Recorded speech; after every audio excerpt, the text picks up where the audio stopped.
അടുത്തതായിട്ട് great eastern shipping അഥവാ GE ഷിപ്പിംഗിന്റെ ഓഹരികളിലേക്ക് കൂടിയാണ്. GE ഷിപ്പിംഗിനെ സംബന്ധിച്ചിട്ട് ഇന്നലെ അവരുടെ പാദഫലം പ്രഖ്യാപിച്ചിട്ടുണ്ടായിരുന്നു. കമ്പനിയെ സംബന്ധിച്ചിട്ട് മികച്ച നമ്പേഴ്സ് പബ്ലിഷ് ചെയ്തിട്ടാണ് കമ്പനി എക്സ്ചേഞ്ച് ഫയലിംഗിൽ അറിയിച്ചിട്ടുണ്ടായിരുന്നത്.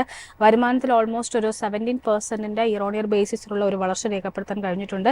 ലാഭത്തിൽ 37%-ത്തിനടുത്തൊരു വാർഷിക വളർച്ച രേഖപ്പെടുത്തിയപ്പോൾ എബിഡയിൽ സമാനമായ തരത്തിൽ തന്നെ 37%-ത്തിനടുത്തൊരു വളർച്ചയാണ് രേഖപ്പെടുത്തിയിരിക്കുന്നത്. ഏതായാലും ഓഹരികളെ സംബന്ധിച്ച് പരിശോധിക്കുമ്പോൾ ഇന്നലെയും പുതിയൊരു ഓൾ ടൈം ഹൈ ലെവലിലേക്ക് എത്തിയിട്ടുണ്ടായിരുന്നു.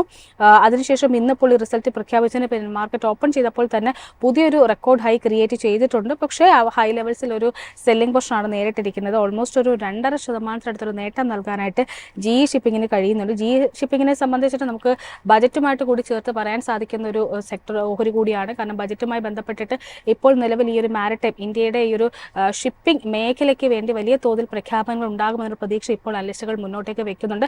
അത്തരമൊരു പ്രഖ്യാപനം ഉണ്ടാവുകയാണ് എന്നുണ്ടെങ്കിൽ തീർച്ചയായിട്ടും അതിൻ്റെ ഒരു പ്രൈമറി ബെനിഫിഷ്യറി ആകാൻ സാധ്യതയുള്ള പ്രധാനപ്പെട്ട കമ്പനികളിൽ ഒന്നുകൂടിയാണ് GE ഷിപ്പിംഗ് എന്ന് പറയുന്നത്. സോ GE ഷിപ്പിംഗ് ഓഹരികളുടെ ഈ ഒരു മുന്നേറ്റത്തെ എങ്ങനെയാണ് അനലിസ്റ്റുകൾ വിലയിരുത്തിയിരിക്കുന്നത് സഫ?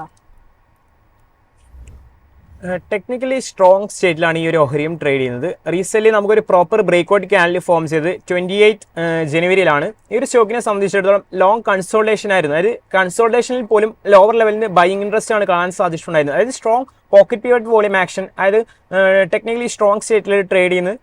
ഇന്നും 3.2%. ഈവൻ മാർക്കറ്റിൽ നമുക്കറിയാം ഒരു ഓവറോൾ ഒരു ബ്ലീഡിംഗ് അറ്റ്മോസ്ഫിയർ ആയതുകൊണ്ട് തന്നെ ഹയർ ലെവൽ റിജക്ഷൻ ഈ ഒരു സ്റ്റോക്കിൽ കാണാൻ സാധിക്കുന്നുണ്ട്. എന്നിരുന്നാൽ പോലും ഈ ഒരു റാലി കണ്ടിന്യൂ ചെയ്യാനുള്ള ഒരു പോസിബിലിറ്റീസ് തന്നെയാണ് അനലിസ്റ്റുകളും പങ്കുവെക്കുന്നത്. കാരണം ഒരു പ്രോപ്പർ ക്യാൻഡിൽ ഫോമേഷൻ ആണ് നമുക്ക് ഈ ഒരു സ്റ്റോക്ക് ലാസ്റ്റ് 2 months ആയിട്ട് ഈ ഒരു സ്റ്റോക്കിൽ ഫോം ചെയ്തിട്ടുള്ളത്. റിലേറ്റീവ് സ്ട്രെങ്ത് ഇൻഡിക്കേഷൻസ് എല്ലാം പോസിറ്റീവ് ആയതുകൊണ്ട് തന്നെ മൊമെന്റം റാലി എക്സ്പെക്ടേഷൻസ് തന്നെയാണ് അനലിസ്റ്റുകളും പങ്കുവെക്കുന്നത്.